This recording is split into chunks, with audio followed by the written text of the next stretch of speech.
By the mid-2020s, nearly every smartphone on Earth ran on technology from a company that had built its empire for more than 3 decades without owning a chip factory. No fabs, no assembly lines. For most of its history, this company sold the blueprint and let somebody else build the silicon. That was not how the strategy began.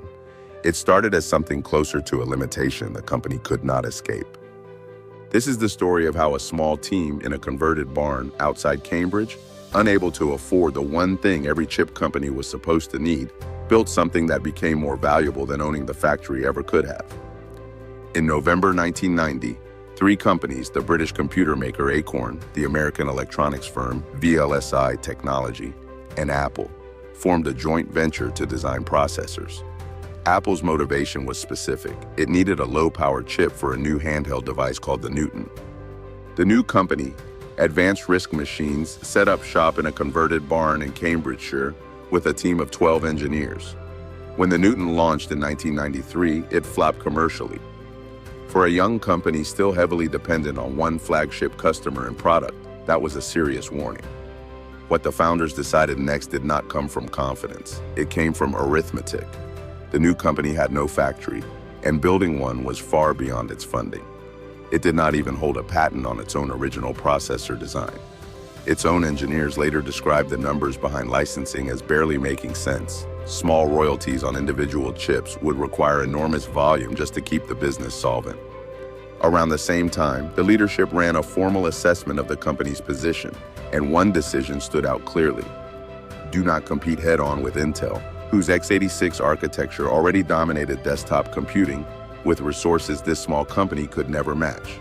So the company chose a path that had less to do with insight and more to do with necessity. It would not build chips. It would license the design, the blueprint, and let other companies, with their own factories and their own capital, build the physical product.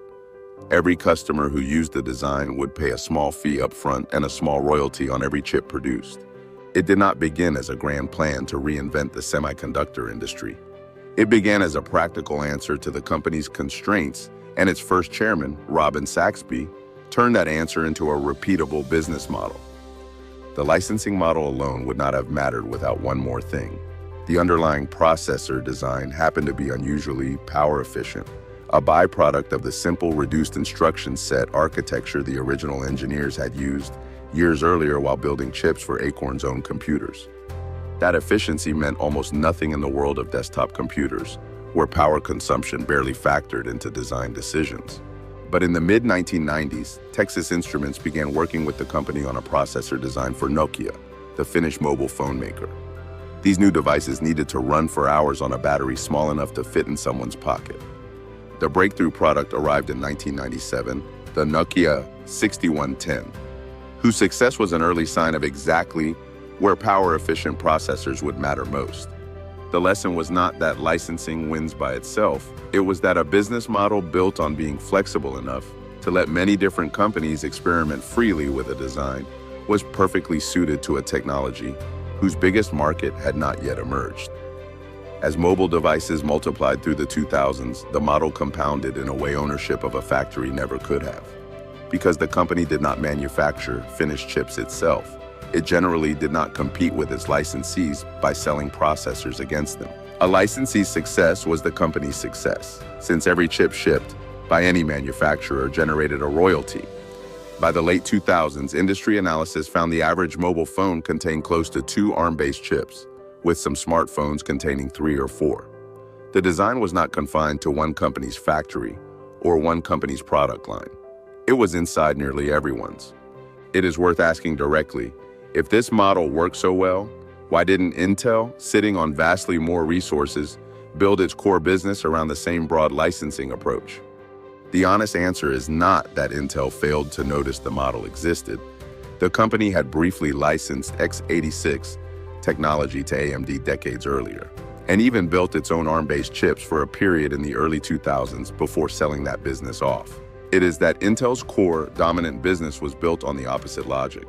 Intel's profits depended on enormous, ongoing investment in its own fabrication plants, recovered through high margins on chips it manufactured and sold directly at massive scale. Licensing its main architecture as broadly as the company in Cambridge had licensed its own would have meant inviting other manufacturers to build Intel-compatible chips. Intel itself would earn only a small royalty on, undercutting the very factories it had already spent billions building. The clearest illustration of that mismatch came in 2007, when Apple approached Intel about building a chip for its first iPhone. Intel declined, its own former chief executive later saying the volumes and price point Apple projected did not look attractive enough to justify the investment. Some historians of the industry note that this was not a failure of imagination so much as a company acting entirely rationally within a business model that made a different set of trade-offs look obviously bad. The first iPhone ultimately launched around an ARM-based processor architecture. The ecosystem Intel's core business model had never been built to serve in the same way. By the mid-2020s, more than 99% of the world's smartphones ran on designs from the company that once could not afford to build a single chip of its own.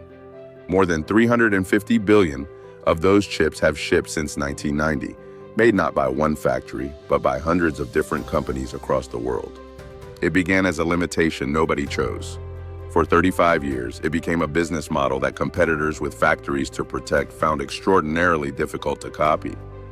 Only in 2026 did the company launch a production silicon product of its own design, a data center processor manufactured by TSMC, aimed at the age of artificial intelligence. It came after more than 3 decades of proving exactly how powerful a company could become without ever building one.